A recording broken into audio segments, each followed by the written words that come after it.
Radio Publique Africaine.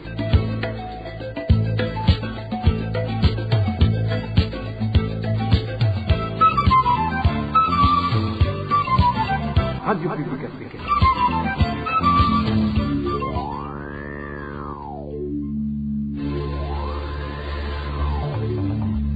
C'est le moment de suivre le journal parlé en français. À la présentation, Émile Nivasumbo. Bonsoir et bienvenue dans le journal du 20 août 2023. Voici les principaux titres. Le prix de transport pour les voitures taxis seront bien fixés, promet la ministre du Commerce. Pour l'instant, les prix récemment fixés ne sont pas respectés. Vous allez suivre des détails tout à l'heure. Contribution forcée signalée à Makamba. Les fonctionnaires de l'État sont obligés de cotiser pour la journée dédiée aux Imbonerakure. Une trentaine de motos de réfugiés burundais saisis dans le camp de Nyarugusu. Leur libération serait conditionnée par le rapatriement au Burundi. Voilà pour le sommaire. Le développement, c'est tout de suite. Le président de la République du Burundi promet aux populations autochtones de leur accorder des terres là où elles sont encore disponibles afin de vivre dans la stabilité. Évariste Ndayishimiye l'a annoncé avant-hier au moment où il avait rehaussé de sa présence à Ruyigi la célébration de la journée internationale des autochtones. Le numéro 1 burundais encourage également les élèves batois d'étudier avec énergie pour que ceux qui réussiront à l'examen donnant accès à l'enseignement post-fondamental et droit aux écoles d'excellence. Suivez plutôt le président Évariste Ndayishimiye.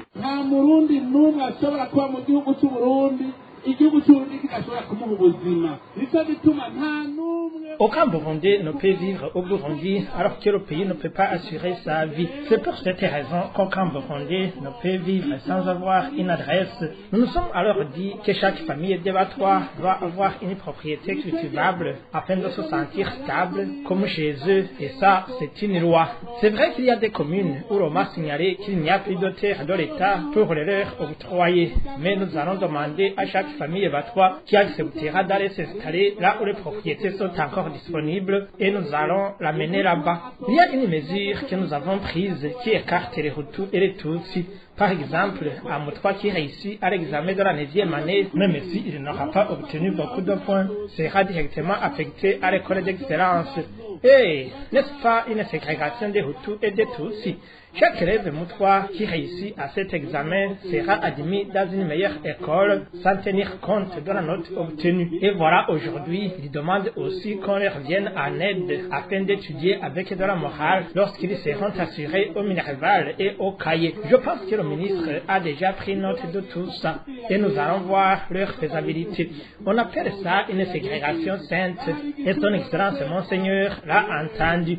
Même si c'est un péché, moi je l'accepte publiquement. Et c'est une discrimination sainte visant à encourager ceux qui étaient restés derrière et pour qu'ils se relèvent.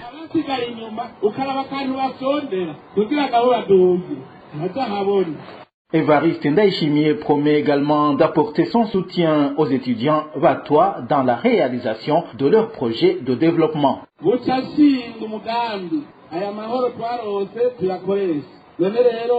Je veux prochainement initier un projet. Il faut profiter de la paix qui règne aujourd'hui.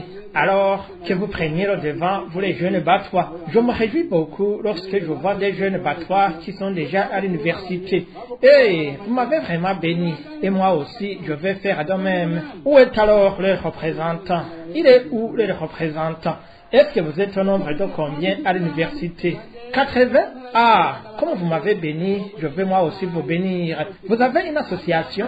Je vais vous chercher dans la province de Gitega, un domaine dans la guitare est situé non loin de la ville. Ensuite, je vais vous offrir 2 vaches modernes et même 20 lapins. Comme ça, vous allez réaliser un projet que tout le monde va admirer. Dès que cette propriété d'un hectare sera disponible, je vais vous la montrer et on verra comment l'exploiter. Je vais ordonner au gouverneur de chercher ce domaine qui appartiendra à l'association des universitaires batois. Vous allez servir d'exemple des éclaireurs pour tous les enfants batois. Vous allez servir d'exemple pour le développement.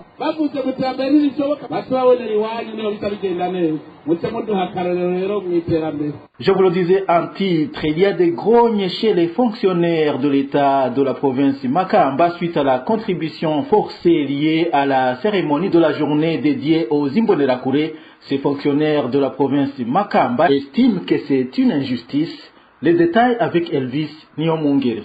Dans le secteur de l'éducation en province Makamba, les directeurs, les enseignants des écoles fondamentales sont obligés de donner 10 000 francs chacun. Les directeurs et les enseignants des écoles post-fondamentales sont obligés de donner 15 000 francs, alors que les directeurs et les enseignants des lycées sont obligés de donner 20 000 francs. Les encadreurs, les comptables et les secrétaires sont obligés de donner 10 000 francs. Ces montants seront à verser au compte numéro 74507 ouvert à la Bankobu au nom du parti CNDD FTD. Ce sont des contributions qui sont obligées aussi bien aux écoles publiques qu'aux écoles privées. Le montant devrait être utilisé dans le cadre de la cérémonie dédiée aux Imbonerakure qui aura lieu le 26 de ce mois en province de Makamba. Pour le moment, certains enseignants subissent des pressions pour qu'ils puissent contribuer malgré eux. Ils les ont obligés dans une liste de mettre zéro à tous les enseignants qui n'ont pas payé cette contribution et ils donnent le rapport à la DCI. Nous les enseignants, nous sommes inquiets et c'est une injustice. Cet enseignant de la province de Makamba demande qu'ils ne soient pas impliqués dans les activités du parti au pouvoir. Il demande également que ces contributions cessent parce que ce n'est pas en rapport avec le travail. Il faut que les activités du parti restent au parti et les activités du travail restent au travail. Ils nous persécutent pourquoi? C'est la persécution aux enseignants. Nous demandons que cette contribution cesse parce qu'ils sont en dehors de la loi du travail.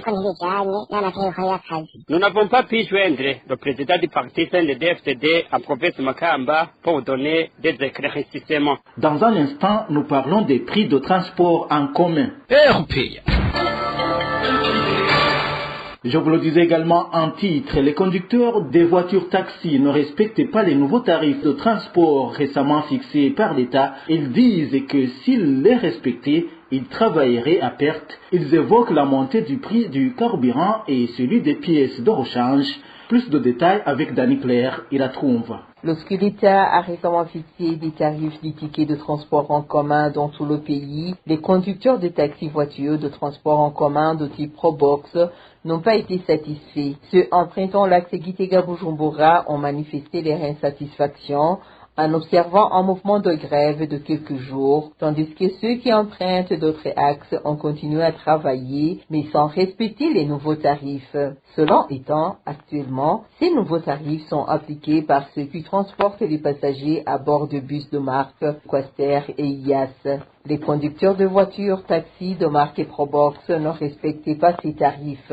À titre illustratif, le ticket de transport Gitega-Bujumbura est de 12 à 15 000 francs en taxi Probox, alors que le ticket officiel est de 9 000 francs. Le ticket Gitega-Ngozi en taxi Probox est de 9 à 10 000, voire plus, au moment où le ticket officiel est de 6 500 francs. Quant au ticket Gitega-Karuzi, il est de 8 000 à 10 000 en voiture taxi Probox, contre 6 500 de ticket officiel. Les chauffeurs de ces voitures taxi Probox s'explique en disant que s'ils respectent les nouveaux tarifs de l'État, ils travailleraient à perte. Cela parce que le prix du carburant et celui des pièces de rechange ont été revus à la hausse, sans oublier le coût d'entretien de voitures. En plus de cela, ils mentionnent qu'ils sont autorisés à transporter peu de passagers, donc 4 au lieu de 5, qui transportaient il y a un certain nombre d'années. À côté de cela, ils précisent que leurs voitures sont des taxis qui transportent des passagers pressés et capables de payer. C'est ainsi qu'ils invitent les preneurs de décision à la matière à chaque fois distinguer les véhicules de transport en commun de type bus qui embarquent plusieurs passagers à la fois, des voitures taxis qui transportent que quelques passagers. Face à la problématique, le ministère du Commerce a annoncé que le prix de déplacement pour les voitures privées communément appelées Probox n'est pas encore fixé. Marie-Chantal Nijimbere a fait savoir que son ministère était en train de voir comment fixer le prix qui conviendra et aux passagers et aux propriétaires de ces Probox. Ici, j'aimerais bien vous informer que nous avons récemment fixé les prix de transport en commun.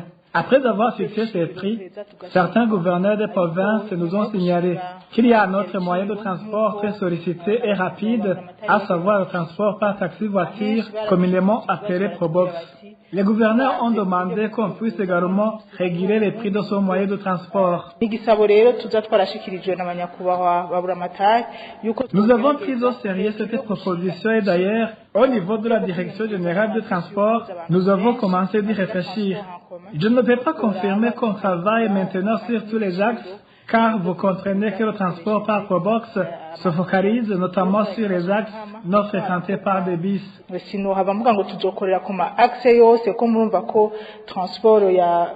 Nous allons tout d'abord mettre en place les mesures d'accompagnement.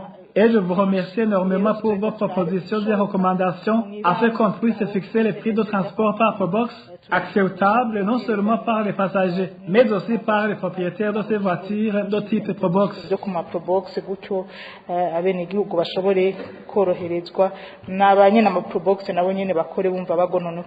Les habitants de Bwambarangwe de la province Kirundo sont souvent considérés comme des fraudeurs d'essence et comme leur commune n'a pas de station-service. Pour ces habitants, la station-service la plus proche se trouve à Kobero en province Muyinga ou alors au chef-lieu de la province Kirundo. Onésime Dushimagize nous en dit plus.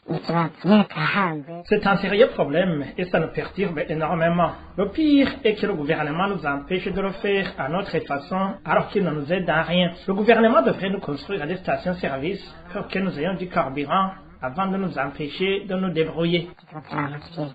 C'est la voix d'un habitant de la commune de Bwambarangwe en province de Kirundo. Il se plaint du manque criant du carburant dans cette commune. La commune n'a aucune station-service. Pour avoir du carburant, les habitants de la commune de Bwambarangwe sont obligés de se rendre à Kobero en province Muyinga, à 21 km du chef-lieu de la commune de Bwambarangwe, ou encore au chef-lieu de la province de Kirundo, à 45 km. Ce qui n'est pas du tout facile pour tout le monde, vu la distance qu'ils doivent parcourir. Les habitants de cette commune sont obligés de rester dans la commercialisation illicite du carburant. Un exercice difficile vu que le gouvernement a durci le ton face à la fraude du carburant. Avoir du carburant ici, c'est un sérieux problème, car nous n'avons pas de station-service pour nous approvisionner. Ainsi, la plupart des gens sont obligés de se rendre à Kirundo Centre ou encore à Muyinga pour avoir du carburant. Là aussi, seuls ceux qui ont des véhicules ou encore ceux qui travaillent à Muyinga peuvent parvenir à le faire. Parfois, ils intéressent les pompistes pour avoir du carburant en grande quantité. Il y avait un nouveau système que les petits commerçants avaient mis en place pour vendre le carburant dans des bouteilles d'un litre et plus, mais les autorités ont interdit ce commerce. Avec le système, même les conducteurs de taxi-moto pouvaient s'acheter une grande quantité de carburant. Ils remplissaient leurs réservoirs et pouvaient partager avec leurs amis. Mais le gouvernement a également interdit tout cela. Actuellement, la population de la commune de Bwambarangwe indique qu'elle ne sait plus à quel sens vouer. Ceci du fait que le gouvernement les empêche d'acheter du carburant dans des bouteilles ou des bidons, alors qu'ils n'ont pas de station-service chez eux. La population de Bwambarangwe demande au gouvernement de leur donner la permission de pouvoir se débrouiller. Le principal problème que nous avons, c'est le manque de stations-service, ce qui fait que la plupart parmi nous s'approvisionnent dans des bidons de 20 litres pour ensuite assurer la distribution à la population qui l'achète dans des bouteilles d'un litre. Mais comme on a interdit tout cela, nous continuons à en souffrir. C'est pour cela que nous demandons que les autorités nous laissent le droit de vendre le carburant dans des bouteilles ou encore qu'elles organisent un groupe de 3 ou 4 commerçants qui seront chargés de s'approvisionner dans des bidons et venir le vendre par après dans des bouteilles. Sinon, nous risquons de rester éternellement dans la pénurie de carburant. Et visiblement, il n'y a aucun projet d'implanter une station-service dans notre commune. Par conséquent, le prix de déplacement reste en casse-tête pour la population de Bwambarangwe. Nous éprouvons de sérieux problèmes quand nous avons besoin de nous déplacer. Pour le trajet Muyinga-Bwambarangwe par véhicule, l'on paie 15 000 francs. Bwambarangwe-Kirundo, c'est également 15 000 francs. Le pire, c'est le déplacement par moto. La rédaction de la RPA n'a pas encore pu joindre Bernice Mokakabanda, administrateur de la commune de Bwambarangwe, pour de plus amples éclaircissements à ce sujet. Pour clore cette édition, parlons de ces 30 motos des réfugiés burundais du camp de Nyarugusu qui ont été saisis par les responsables du camp en compagnie des Sungu dans la soirée de samedi. Les responsables du camp exigeraient aux propriétaires de ces motos de se faire enrôler pour le rapatriement. Eric Nyonzima nous en dit plus. Godfrey Murema, responsable adjoint du camp de Nyarugusu, dirigeait la campagne de recherche et de saisie des motos des réfugiés burundais dédicace au samedi soir. Les réfugiés burundais indiquent que des agents de sécurité d'Iva Sungu étaient munis de gourdets dans lesquels sont implantés de clous et terrorisés les réfugiés. Ils ont saisi des motos de Burundais et ont jusqu'ici confisqué plus de 30 motos dans des conteneurs se trouvant dans l'Oka. La récupération de chaque moto est selon notre source conditionnée par l'enrôlement sur la liste des candidats au rapatriement de chaque propriétaire de moto. Au contraire, précise nos sources, les motos seront gardées définitivement. Ce qui a attristé ces réfugiés burundais, c'est que ce sont leurs motos qui sont visées, tandis que celles derrière les voisins congolais ne sont pas concernés. Pour eux, c'est clair qu'il y a une haine contre les réfugiés burundais et que cette action est inscrite sur la liste des actions visant à les contraindre à rentrer. De plus, ces réfugiés s'étonnent de ce rafle au moment où ils ont eu de la police l'autorisation de faire entrer leurs motos dans le cas et donc qui n'ont aucun litige avec la loi. Ces réfugiés burundais du camp de Nyarugusu demandent à toutes les personnes habilitées de leur venir en aide pour lutter pour les droits car ils sont, disent-ils, sans aucune défense. Voilà, c'est par ici que nous mettons un point final au journal du 20 août 2023. Merci à vous tous qui nous avez suivis à la présentation. C'était Émile Nibasumba. Au revoir.